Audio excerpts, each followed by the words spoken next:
Hermanos, ¿cuántos hemos escuchado esta historia alguna vez? ¿Pueden levantar su mano? ¿Nadie? No, la mano, hermano, no la cabeza, la mano. ¿Pueden levantar su mano lo que han escuchado esta historia? Voy a preguntar, ¿ah? Ahí sí la bajan al toque, ¿no? Ahí sí la bajan. Bien, hermanos, mejor dicho, ¿cuántos han leído esta parte de la Biblia? Yo la he leído varias veces, porque en mi familia, Yanina conmigo, muchos nos identificamos con la historia de Ana, ¿no? Porque tuvimos problemas en tener nuestro primer hijo. Y cuando yo leo esta historia de Ana, realmente me acuerdo de nuestra experiencia que nosotros pasamos, ¿no? Y era parecida a esta, hermanos, claro, con algunas diferencias, ¿no? Pero era más o menos parecida a esa, ¿no? No podíamos tener hijos. Bueno, al principio no queríamos tener hijos, ¿no? Pero cuando llegó el momento que ya dijimos, ya es el momento de tener hijos, pasaban los meses y no podíamos, no podíamos tener hijos, ¿no? Y oramos, hermanos, ¿no? Así como Ana, oramos, ¿no? Orábamos por ese propósito y no pasaba nada, ¿no? Seguíamos orando y no pasaba nada. Hasta que cuando nos olvidamos y decidimos dejarlo todo en las manos del Señor, ahí Dios nos dio nuestro primer hijo. Así que, hermanos, nos identificamos un poco con la historia de Ana, salvo algunas diferencias que yo veo acá. Así que, hermanos, Ana oraba por un hijo. Yo conozco muchas personas que desean tener hijos y no los pueden tener, que anhelan en su corazón tener un hijo y no pueden tener, ¿no? Y las comprendo, hermanos, porque realmente uno siempre quiere tener su descendencia, ¿no? ¿Quién quiere quedarse solo sin hijos, no? Son pocas las personas que piensan así, y la mayoría de personas desean tener, pues, su descendencia, sus hijos, ¿no? Y formar y engrandecer su familia, ¿no? Y yo creo, hermanos, que la mujer aún lo desea más, porque es muy diferente el sentimiento de papá al sentimiento de la mamá, ¿no? Son diferentes, hermanos. Yo creo que el sentimiento de la madre es un sentimiento un poco más intenso. Es lo que yo veo en la historia, hermanos, ¿no? Vemos aquí a una pareja, el marido se llamaba ¿cómo? Elcana, hermanos. Así me gusta que estén atentos, se llamaba Elcana. ¿Y Elcana era un hombre temeroso de Dios o era un hombre que hacía lo malo delante de los ojos de Dios? ¿Quién era Elcana? Temeroso de Dios. Era un temeroso de Dios, hermanos. Vamos a ir aplicando la historia, o mejor dicho, contextualizándola a nuestra época. Amén. Y lo vamos a hacer a medida que vamos desarrollando la historia. Usualmente siempre yo les llevo al contexto y al final hacemos una pequeña comparación, ¿no? Ahora no, vamos a ir parte por parte, ¿no?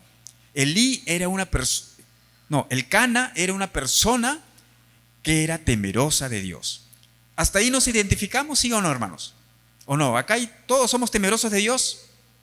Amén. A ver, hermano, no escucho. Muy bien, todos somos temerosos de Dios. Entonces nos identificamos, estamos muy bien, ¿no? Nos identificamos mucho con esta historia. Bien, hermanos, y aquí hay algo que nosotros, al menos yo no me identifico con esta historia, por eso es que yo les decía, hay algunas diferencias, ¿no? Elcana, ¿cuántas mujeres tenía? A ver, hermanos, ¿cuántas mujeres tenía Elcana? 2. ¿Cuántos se identifican con esta historia? Ahí no. Yo no me identifico, hermano, porque yo solamente tengo una. Elcana tenía 2. ¿Cómo se llamaban? Se llamaba Penina, parecido a Yanina, ¿no? Se llamaba Penina y se llamaba Ana. 2 mujeres, hermanos. Bueno, no quiero entrar en ese asunto de tener 2 mujeres, hermanos. Solamente quiero ver lo que pasaba en la historia, ¿no? Aparentemente, estas 2 mujeres eran diferentes. Aparentemente, Penina era una mujer que no temía a Dios.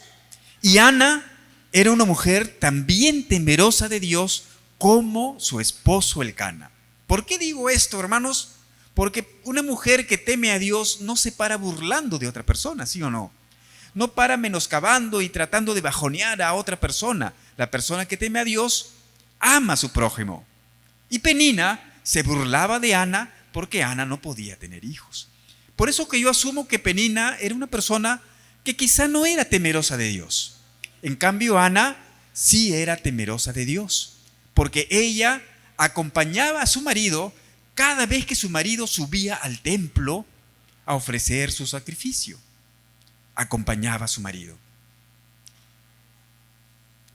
Así que, hermanos, Ana, cuando llegaba al templo, lo primero que hacía siempre era, ¿qué cosa? Arrodillarse, derramar su corazón, ser sinceros con Dios y decirle a Dios con sinceridad de corazón qué es lo que estaba sintiendo y qué es lo que su corazón deseaba. Eso era lo que hacía Ana siempre. ¿Y qué cosa le decía a Dios? ¿Cuál era la petición, hermanos? Un hijo. Un hijo, hermanos. Y pasaban los meses y nada. Y ella seguía orando, ¿no? Y pasaba el tiempo y aparentemente no pasaba nada. Pero ella seguía orando. Hasta que en una oportunidad el sacerdote del templo la ve y piensa que estaba ebria, ¿no? Pero ¿estaba o no estaba, hermanos? No, estaba ebria. ¿Qué es lo que pasaba con Ana? Estaba clamando a Dios por su petición. Estaba perseverando en Dios en su petición. No dejaba ni un momento de pedirle a Dios y decirle a Dios: Señor, yo quiero tener un hijo. Y llegó a prometerle a Dios: si tú me das un hijo, yo te prometo que lo voy a entregar para ti. Es lo que oraba Ana. Hasta que, hermanos, Dios concede su petición. Y ella sale embarazada y tiene su primogénito, Samuel. ¿Ven? ¿Qué tal, hermanos? ¿Qué les parece? ¿Interesante la historia o no? Dios responde, hermanos. Dios responde la oración, hermanos. Pero cuando uno ora una vez y después dice: ya, bueno, ya oré, ¿no? Algunos dicen: bueno, yo le pedí a Dios y si le pido de nuevo por lo mismo, sería incrédulo, ¿no? Estaría dudando, ¿no? Yo pido una vez y punto, ¿no? No, hermanos, la Biblia dice: perseverad en la oración. Así que, hermanos, tenemos que perseverar, tenemos que orar. Si tú estás anhelando algo en tu vida, tienes que perseverar en la oración. Bueno, estoy aplicándolo para otra cosa, ¿no? Si tú quieres algo en la vida, no solamente un hijo, sino quieres lograr algo en la vida, tienes un anhelo en tu corazón que deseas que Dios te lo conceda, tienes que perseverar en la oración. Perseverar, hermanos, no una vez, no dos veces, orar sin cesar, hermanos. Y Dios te escucha, Dios te escucha. Y Dios te concede la petición de tu corazón porque te estás deleitando en Él. Deleítate a sí mismo en el Señor y Él te concederá las peticiones de tu corazón. Dios concede, hermanos, las peticiones de tu corazón. ¿Tú quieres algo en tu corazón? Dios te lo concede. Pero hay una condición. ¿Cuál es la condición? Deleítate en el Señor. Persevera en la oración, hermanos. Persevera. Así que, hermanos, ¿qué es lo que nosotros podemos ver en la historia de Ana? La perseverancia ¿en qué? En la oración, hermanos. La perseverancia en la oración. Y para el cristiano, hermanos, orar no debe ser una carga. No debe ser: ay, tengo que orar, ¿no? Me esfuerzo por orar. No, hermanos. La oración en el cristiano no debe ser una carga. No debe ser algo que yo me tengo que esforzar, porque si no me esfuerzo no oro. No. La oración tiene que ser, hermanos, un deleite en el Señor. Tiene que ser un deleite en el Señor. Cuando no sucede eso, algo está pasando, algo no está funcionando bien, hermanos. Porque es tu Dios, es tu Señor. Cuando uno tiene un enamorado o una enamorada, el enamorado dice: voy a hablar con mi novia, ya pues no tengo ganas de hablarle, pero voy a hablarle. No sucede eso, ¿no? Sino que el enamorado o la pareja de enamorado, el tiempo que pasan conversando, para ellos es un deleite. porque se gustan, se quieren, se aman. Entonces cada vez que conversan, hermanos, disfrutan el momento. Igualmente, hermanos, un cristiano genuino, cuando ora, no es una carga, es un deleite en el Señor. Cada vez que oramos, cada vez que perseveramos, estamos deleitándonos en el Señor.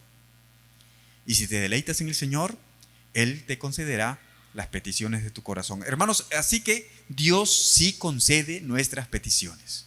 Concede, hermanos. Al menos que estés deseando algo que esté en contra de su voluntad. Al menos que estés deseando en tu corazón algo que va en contra de los principios de Dios. Si no es así, Dios concede las peticiones de tu corazón. Lo dice la palabra del Señor, hermanos. Entonces, vemos ahí la perseverancia y en la oración. Y yo voy a cambiarle, hermanos, de palabras. No voy a decir perseverancia en la oración. Yo voy a decir, Dios concede nuestras peticiones cuando nos deleitamos en el Señor. Amén. Así lo vamos a decir. Muy bien, hermanos, seguimos leyendo la historia. Y vamos a ver que luego que Dios concedió la petición de su corazón de Ana, ¿qué pasó? ¿Ana cumplió o no cumplió con su palabra? Cumplió, hermanos. Ana llevó a su hijo Samuel y lo ofreció a Dios. Lo ofreció. No lo presentó solamente como nosotros hacemos usualmente. Nosotros tenemos a nuestros hijos y lo presentamos aquí delante de Dios, ¿no? Ana no. Ana lo dejó en la iglesia, ¿no? Lo entregó prácticamente para que viva en la iglesia y sirva a Dios ahí. Y ella perdió prácticamente a su hijo y lo entregó para el servicio a tiempo completo de parte de Dios. A partir de ahí, hermano, Samuel vivió en la iglesia. Y si nosotros leemos la palabra del Señor, si nosotros leemos todo el libro de Samuel, si leemos la historia completa, vamos a ver, hermanos, que Dios usó en gran manera a Samuel. Usó en gran manera a Samuel, hermanos. Samuel escuchó la voz de Dios, hermanos, ¿no? Samuel escuchó la voz de Dios. Samuel fue la persona que le dijo a David que había pecado cuando David pecó. Dios usó, hermanos, fue uno de los grandes profetas de Dios. ¿Pero por qué? Porque su mamá cumplió con Dios y entregó a su hijo en manos de él. Amén. Así que, hermanos, dos cosas podemos ver ahí. La primera es el cumplir nuestras promesas. Número 1. ¿Amén? Y número 2, la responsabilidad que tenemos como padres con nuestros hijos. Y si hablamos de la primera, hermanos, podemos preguntar, ¿cuántos de nosotros no cumplimos con lo que prometemos? Y en este caso, hermanos, no solamente le quiero hablar de las promesas que nosotros hacemos a Dios, porque son muchas, hermanos, ¿no? Señor, voy a servirte este año, ¿no? Señor, este año 2025 va a ser diferente al 2024. Y este año sí te voy a servir siempre y no voy a faltar a los cultos, hermanos. Te prometo, Dios, que voy a estar fiel. Pero lo estamos cumpliendo, a veces no cumplimos. Pero no solamente les hablo, hermanos, de las promesas a Dios. Les hablo de las promesas que uno hace en todo sentido, hermanos. Lo que prometes a una persona, y dentro de las promesas que uno tiene que cumplir están también las deudas que uno contrae, hermanos, ¿no? El cristiano cumple con sus deudas. Hay cristianos que se endeudan y no cumplen, hermanos. El cristiano cumple. Si alguien te presta, ¿qué se tiene que hacer? Devolver. Si tú te prestas y no devuelves, ¿qué es lo que está sucediendo? Estás pecando, hermano.